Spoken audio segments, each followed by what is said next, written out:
Graças a Deus, estamos aqui de volta para darmos continuidade ao nosso estudo sobre angelologia, com ênfase em satanologia. Inclusive hoje eu trouxe aqui 3 livros também, que é o livro que eu escrevi sobre Lúcifer, bem, origens, batalhas e condenações, e também sobre o anticristo. Essa apostila que eu passei para vocês é um capítulo desse livro, bem. Agora essa semana eu entrei em contato com a editora e pedi para eles confeccionarem alguns livros. Eu trouxe aqui para os irmãos. Depois, quem quiser adquirir, eu estarei atendendo. Agora a gente está falando sobre o nosso adversário, o Lúcifer. Já vimos que ele faz parte de uma das castas de anjos que Deus criou, e que ele era um anjo ordinário, ele fazia parte de uma família. Não foi criado com exclusividade, mesmo porque os anjos eles foram criados um a um, tá bem? Um a um, foram criados, eles não se reproduzem, mas foram criados cada um dentro da sua própria casta. Casta dos querubins, casta dos serafins, casta do arcanjo, casta dos anjos, casta dos tronos, casta dos principados, potestades e dominações. São castas diferentes, mas não são as únicas que existem. Aquelas 8 que nós vimos na semana passada é para começar a falar do assunto. Neste livro eu falo sobre muito mais castas, mas nesse curso ainda a gente vai ver algumas delas. Hoje nós vamos falar um pouco sobre a origem de Lúcifer, bem? A origem de Lúcifer. Ali está o texto em latim: Commodo desiste de caelo Lucifer, filho aurorae, Dietus est un terno que decibe as gentes. É o texto de Isaías, tá vendo? Isaías 14, 12. Quer dizer, é aquele texto que a gente está acostumado a dizer ou ler, né? Como você caiu do céu. Aí você vê ali o nome dele, Lúcifer, filho da aurora. Tá vendo? Ó, como você desceu do céu. Esse desceu aqui é desceu caindo, ou veio descendo, tá? Do céu. E aí o nome dele ali, Lúcifer, qual que é a dificuldade? A dificuldade é que este nome, Lúcifer, ele não está no original. O texto que a gente acabou de ler está em latim. Está em latim. É uma tradução que um padre da Igreja Católica chamado São Jerônimo fez. São Jerônimo ele traduziu a Bíblia do hebraico e do grego para o latim. E na hora dele fazer a tradução, ele colocou esse nome, que é o Lúcifer. Foi ele quem colocou esse nome. No tempo dele, Lúcifer significava aquele que é brilhante ou aquele que é portador de luz. E era uma palavra muito corriqueira. O problema é que São Jerônimo usou essa palavra Lúcifer para a estrela da manhã. E estrela da manhã também é um dos títulos do Senhor Jesus. Senhor Jesus, no livro do Apocalipse, também é chamado de estrela da manhã. E na hora de fazer a tradução do grego para o latim, de novo, o Jerônimo traduziu estrela da manhã por Lúcifer. Então ele usou a palavra Lúcifer tanto para o diabo quanto para Jesus. Você vai encontrar essa discussão aí com algumas pessoas que estão estudando esse texto. Escuta, o Lúcifer não é o Cristo? O Cristo não é chamado de Lúcifer? Aí fazem a confusão. Antigo Testamento, Novo Testamento, hebraico, grego e latim. Fazem a confusão. Nós estamos aqui para desmistificar isso. Por que que o nome do diabo hoje é Lúcifer? Aí está uma ilustração de uma estrela. Você imagina o texto de Isaías falando que essa estrela, ela brilhava como uma estrela da alva, estrela da manhã, estrela da aurora. É para a gente entender o seguinte: a Bíblia vai falar de seres espirituais, mas a Bíblia, para falar dos seres espirituais, precisa utilizar figuras de linguagem, precisa usar uma linguagem que a gente entenda. Não tem como falar na linguagem deles mesmos, tem que falar na nossa. Por isso você imagina, o que é a estrela da manhã ou a estrela da aurora? É o sol nascendo, é o sol vindo na sua maior força, o sol chegando e tirando todas as trevas. E existia uma casta de anjos uma caça de anjo que é a caça dos estrelas da alva, estrelas da manhã. Quem fala dessa caça de anjo? Jó, capítulo 38 do livro de Jó. Nós vamos ver aqui também. É uma casta de anjos que Deus criou com uma extrema iluminação, com muita luz, anjo de luz, estrela da alva, comparado a uma estrela. Pegaram aí? Olha o texto. O diabo é chamado de Lúcifer por causa da tradução que Jerônimo 347 e 420 fez da Bíblia hebraica para o latim. Quando ele traduziu o termo, aqui está em hebraico, tá vendo? Hebraico você vai ler daqui, ó, da direita para a esquerda, e você lê Hillel ben Hashar. Então o Hillel ben Hashar, bem, significa o filho, filho da manhã, de Isaías 14, 5, ó. Para Lúcifer com L minúsculo, ó. Tá vendo? Lúcifer. Naquele texto que a gente leu, como você caiu do céu, ó estrela da manhã. Vocês viram que o L estava em minúsculo? Não é maiúsculo? Como que se escreve Lúcifer hoje em dia? L maiúsculo, nome próprio. Quando Jerônimo traduziu a Bíblia do hebraico para o latim, ele usou um L minúsculo. Não para ser nome próprio, mas só para traduzir filho da alva. A partir daí, a Bíblia começou a ser lida em latim. Estou lendo em latim, não estou lendo mais em hebraico, não estou lendo em outra língua, estou lendo em latim.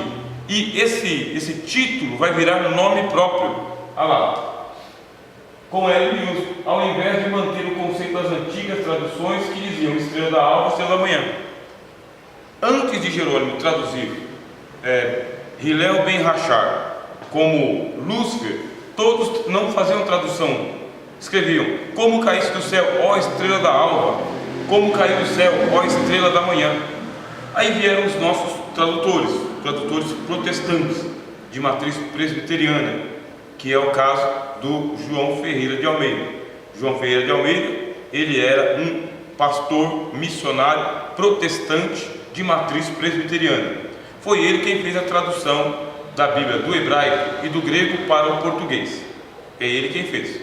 Na hora que ele fez a tradução, ele manteve as tradições antigas. As tradições não colocavam o nome de Lúcifer, colocavam de estrela da alva. Estrela da alva não é nome, está vendo que não é nome?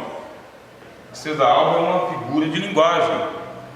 Essa figura de linguagem vai dizer: você que brilha tanto quanto o sol, você que brilha logo ao amanhecer, você que faz amanhecer, estrela da alva. As nossas traduções mantêm, tá bem?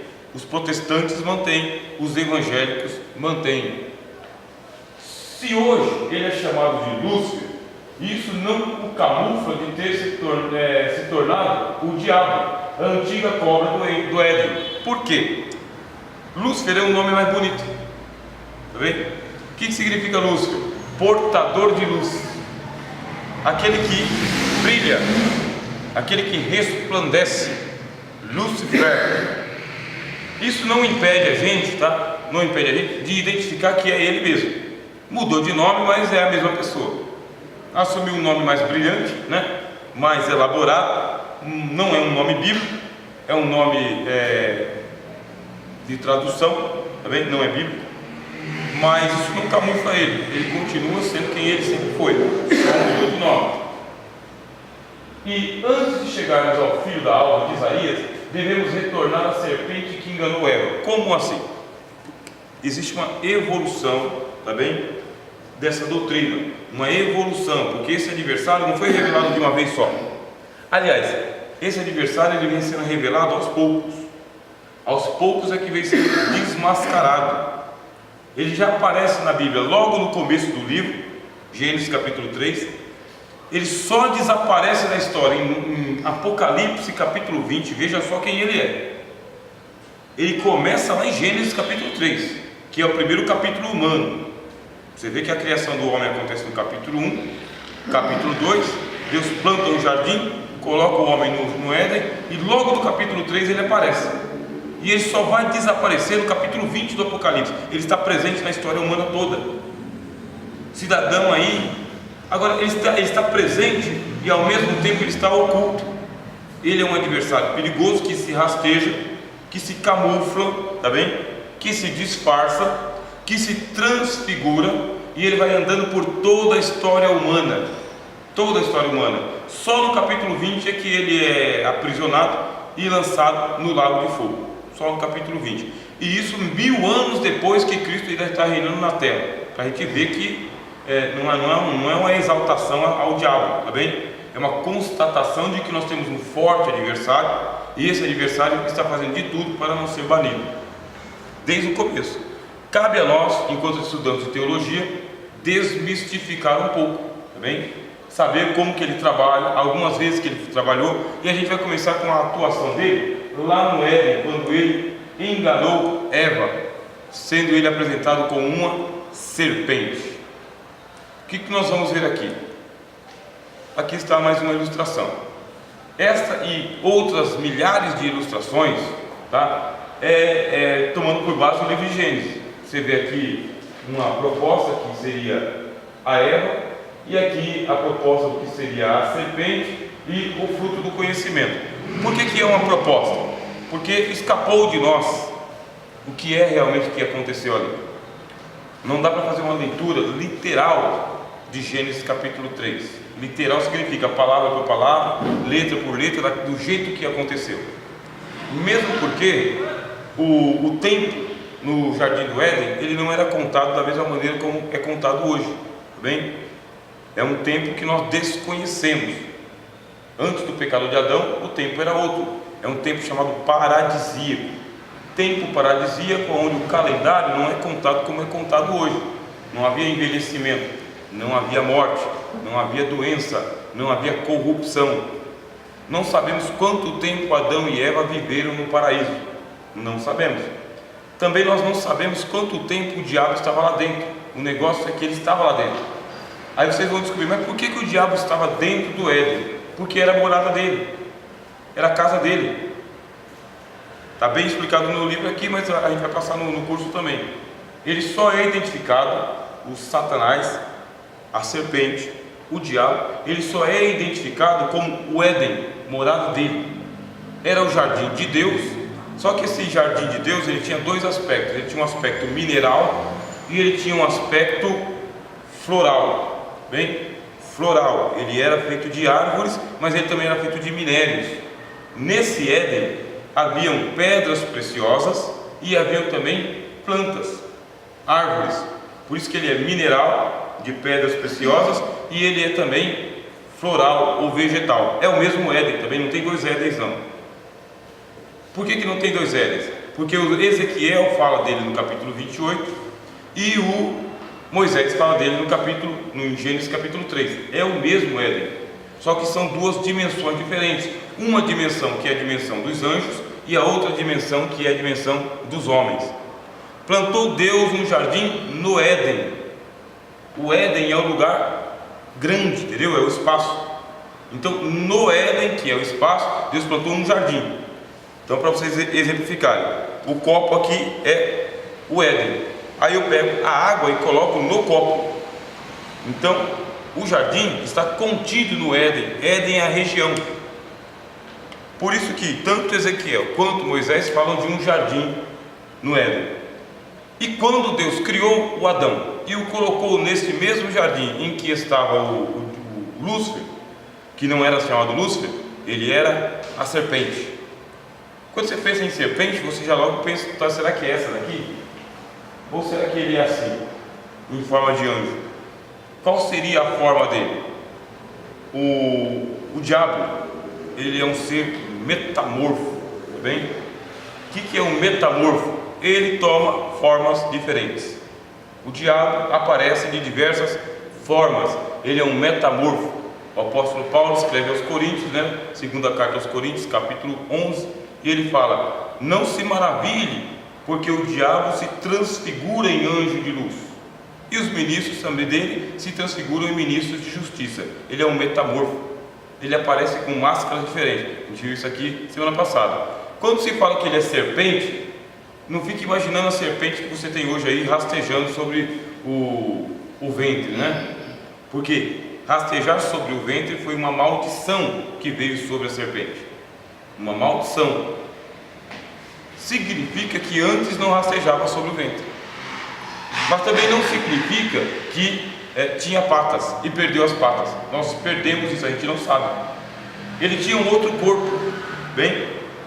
Ele tinha outro corpo. A gente vai perceber o seguinte: ele, como ele era um querubim, os querubins possuem asas. E os querubins, eles têm várias fisionomias, várias faces. Os querubins, ele não tem uma face só. Eles têm querubim com face de boi, tem querubim com face de leão, tem querubim com face de homem, tem querubim com face de águia, tem querubim com face de touro alado. Ele era um querubim. Se ele é um querubim, a gente vai entender logo que o corpo dele não era assim, de rastejar no chão. Rastejar no chão foi maldição. Alguma coisa aconteceu ali, que ele perdeu algumas habilidades, ele perdeu. Mas ele perdeu algumas habilidades e não todas as habilidades.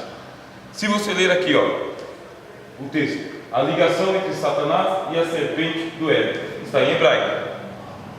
Aqui vem a importância dos teólogos. Todas aquelas pessoas que condenam o teólogo, condenam a teologia porque não tem conhecimento, né, meu filho?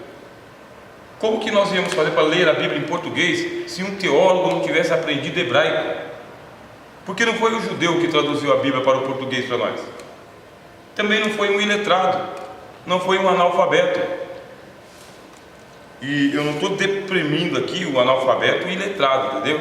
Estou dizendo que não é a função dele. Quem traduziu a Bíblia para nós foi um teólogo, alguém que foi para a academia, um cristão que teve que aprender o hebraico. Do contrário, o texto ia ficar assim. Quem de nós entende isso?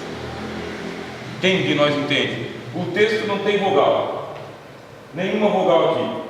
O texto hebraico só tem consoantes. O texto hebraico você lê daqui para cá. Português eu leio da esquerda para a direita. O hebraico eu leio da direita para a esquerda. Português tem vogais, hebraico não tem vogais. Preciso de um teólogo, alguém agraciado por Deus, que tenha tido a santa paciência de fazer a tradução. Glória a Deus, né? Graças a Deus. Você viu a infantilidade que nós estamos, né? Nós estamos no jardim da infância. No jardim da infância. Porque aprender o hebraico não é fácil, não. Tem muita gente que desiste do curso bacharel em teologia por causa do hebraico. Ou então faz o bacharel, mas não faz o hebraico. Mas sempre lê tradução. Bom, no nosso caso aqui, como o nosso curso não é bacharel, é um curso de teologia sistemática, nós vamos ler em português mesmo. Bem, aquele texto em hebraico é esse daqui, Ora, a serpente era a mais astuta que todas as animais do campo que o Senhor Deus tinha feito. Quem fez a serpente? O Senhor Deus. Bem, e o Senhor Deus criou a serpente astuta. Ela não ficou mais astuta. Deus já a criou astuta mesmo. Porque Deus cria as pessoas com potencialidade para o bem e potencialidade para o mal. Você pode potencialmente fazer o bem e potencialmente fazer o mal. Mas quem faz o bem e o mal? Você, eu, a serpente. Você tem potência para isso, você tem condições para isso, mas Deus criou. Então o texto diz: e esta disse à mulher, é assim que Deus disse, não comereis de toda a árvore do jardim? Gênesis 3:1.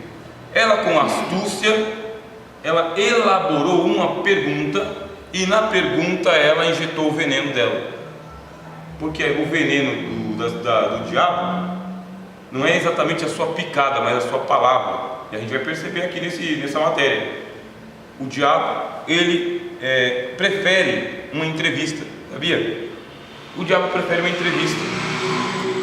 O diabo prefere um diálogo. O diabo, ele prefere um bate-papo, uma conversa amigável. Ele prefere.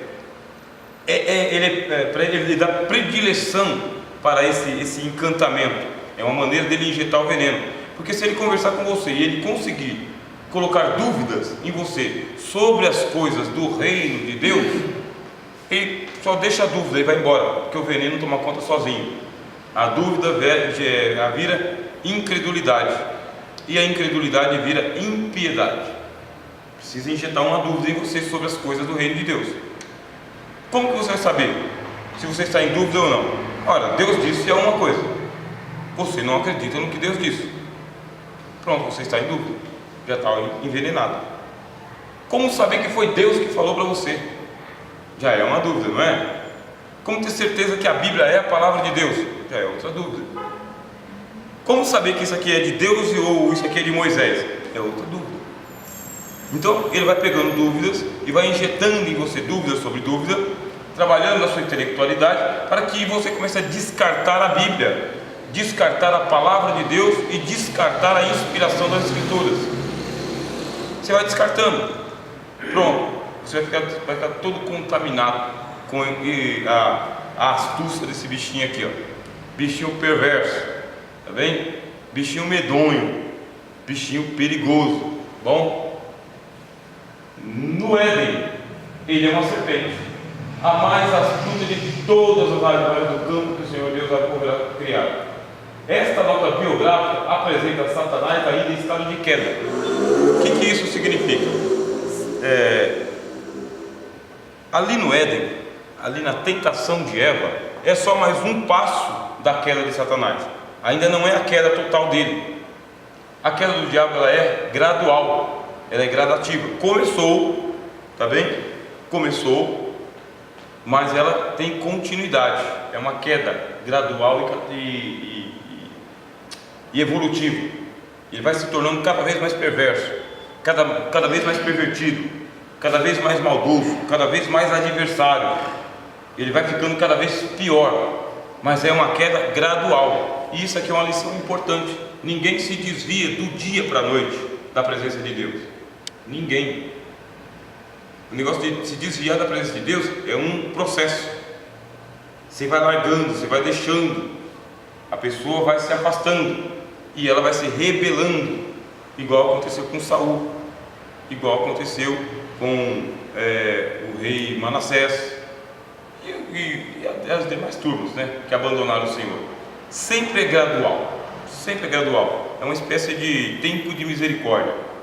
O negócio é que com o diabo não tinha um tentador do lado de fora dele, tá? A queda do diabo ela é diferente da queda da humanidade, porque a queda da humanidade foi um empurrão.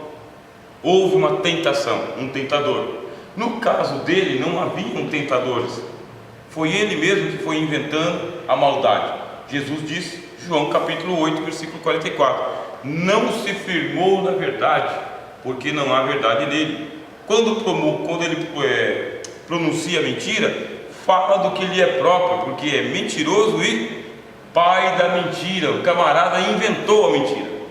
Veja só a genialidade dele, a genialidade, a inteligência dele, porque inventar uma mentira não é fácil. Para você inventar uma mentira, você tem que realmente ser muito bom. E ele conseguiu isso, conseguiu ser o pai da mentira, inventar uma mentira. E a gente vai descobrir aqui nessa matéria que a mentira dele foi tão boa e tão bem planejada que conseguiu convencer uma terça parte de outros anjos ilustres como ele. A terça parte de anjos que seguiu Lúcifer na rebelião não eram macacos do céu, entendeu? Irracionais, idiotas. Eram anjos ilustrados também, ilustres, notáveis. Ele foi conquistar um por um, e conquistou um por um, com o seu veneno, com a sua astúcia, com o seu discurso. Ele veio fazendo isso na corte celestial. Deus criou várias castas de anjos, várias castas, cada um no seu próprio lugar. E o livro de Ezequiel fala que ele fez um comércio lá, um comércio entre os anjos. Que comércio? Ele foi injetando veneno, dúvidas, foi conquistando simpatias em outras castas de anjos também, que o Apocalipse dá o número, uma terça parte. Quer dizer que 70% não aderiu à rebelião dele, mas 30% aderiu. E não são macacos do céu, entendeu? São anjos ilustres, notáveis, perigosos e poderosos. Ele formou um exército bem equipado. Então vamos lá. Esta nota biográfica apresenta Satanás ainda em estado de queda, pois a sua rebelião não foi um ato sumário, uma investida súbita contra o reino de Deus, como pintam os quadros de teologias convencionais. O que a teologia convencional ensina? Que ele pegou e formou um exército e ele entrou o céu adentro. É isso que a teologia tradicional ensina. Aí lá no céu Deus pegou e baniu ele. É isso aí que pinta. Mas quando você vai fazer uma análise ponto por ponto, né? Eu fiz esse tipo de estudo aqui. Você vai acompanhar aqui ponto por ponto. Aí você vai percebendo que ele veio caindo gradualmente. Ele veio se rebelando gradualmente. Ele foi andando nas casas de Deus. Ele foi andando no que o livro de Daniel chama de fortalezas. Depois eu vou falar mais sobre as fortalezas. Fortalezas são os santuários onde os anjos moram. Bem, existem vários santuários na área espiritual. Quando a gente for estudar na próxima matéria cosmologia, os 7 mundos que Deus criou, eu vou falar sobre as moradas espirituais, que o apóstolo Paulo fala também. Nós não lutamos contra carne e sangue, nós lutamos contra principados e potestades nas regiões espirituais ou celestiais. Essas regiões celestiais aí, o livro de Daniel fala, são fortalezas onde os anjos moram. Os anjos moram. E esse Lúcifer, ele era uma espécie de pessoa bem-vinda entre os outros anjos. Belo, inteligente, colocado no Éden, que é um lugar privilegiado. Nenhum dos anjos desconfiava de que esse camarada aí era um adversário de Deus. E numa conversa, né, aí eu estou idealizando, tá bom? Está na minha mente. Mas numa conversa, num comércio, numa visita de irmãos, porque o livro de Jó fala que eles faziam esse tipo de culto, né? Culto conjunto. Os filhos de Deus se reuniam nas casas dos filhos de Deus para poder adorar a Deus. Então, num desses cultos, numa desses encontros, numa dessas confraternizações, num desses congressos, quem era o pregador da noite? O diabo. O nome dele não era diabo, era filho da alva. Como que você vai desconfiar do filho da alva? Ele foi testemunha da criação. Ele estava lá quando Deus criou o mundo. Como que você vai desconfiar dele? Ele entra na tua casa, ele entra no teu santuário, ele entra no seu território, mas ele entra brilhando. Se tivesse alguma coisa errada, Deus deveria ter colocado ele para fora, né? Ou denunciado ele, mas isso não aconteceu. Ele foi fazendo a manipulação dele gradualmente, em todos os lugares, e ele fez isso no Éden também. O Éden para ele não era uma novidade. Tentar pessoas não era novidade para ele. Ele gosta desse sortilégio, tá bem? Ele gosta do diálogo olho no olho, que é a oportunidade que ele tem de encantar as pessoas com as palavras e encantando, trazer para o lado dele. Aí que está, o apóstolo Paulo ele escreve o seguinte: olha, não podemos ignorar os seus ardis. Segunda carta aos Coríntios, o apóstolo Paulo fala: não podemos ignorar os ardis do diabo. Não podemos. Escrevendo a Timóteo, o apóstolo Paulo falou o seguinte: olha, sabia que o diabo ele não foi enganar o homem, mas ele enganou a mulher. Ele não enganou o homem. Adão não foi enganado. Ele não conseguiu enganar Adão, embora que a Bíblia não fala que ele tentou Adão. Mas ele não foi Adão, ele foi a mulher. E ele tentou e enganou a mulher. O apóstolo Paulo fala isso a Timóteo: não podemos ignorar os seus ardis. A gente vai ver aqui as 3 perguntas que ele fez para Jesus. E são 3 perguntinhas assim, terríveis de responder. Se tu és o Filho de Deus, transforma essas pedras em pães. Você imagina uma tentação do diabo na hora que você está com fome, e você tem todo o poder para transformar as pedras em pães. Inteligente ele foi, perspicaz, oportunista, porque ele gosta de sugerir as coisas. Então, se o diabo consegue sugerir uma ideia e você abraça ela, pronto, você vai na dele. E como você vai na dele, você perde as coisas, embora pareça que está ganhando. Vou fazer uma pausa para a gente dar uma continuidade aqui. Só vou marcar o seguinte: a queda do diabo não foi um ato sumário e também não foi repentino. A queda do diabo veio acontecendo, tá? Veio acontecendo. Ele foi andando nas igrejas do céu, nos palácios celestiais. Ele foi convencendo as castas. Ele foi ganhando espaço, até que vai chegar um dia em que a Bíblia diz: fiz sair do meio de ti um fogo e te lancei por terra. Um dia. Aí o Senhor Jesus fala em Lucas, né? Eu vi a Satanás como um raio cair do céu. Mas esse gradualmente aí é que nos deixa encucado. Por que Deus não tomou uma atitude rápida? Deixou isso acontecer. A gente vai saber por quê.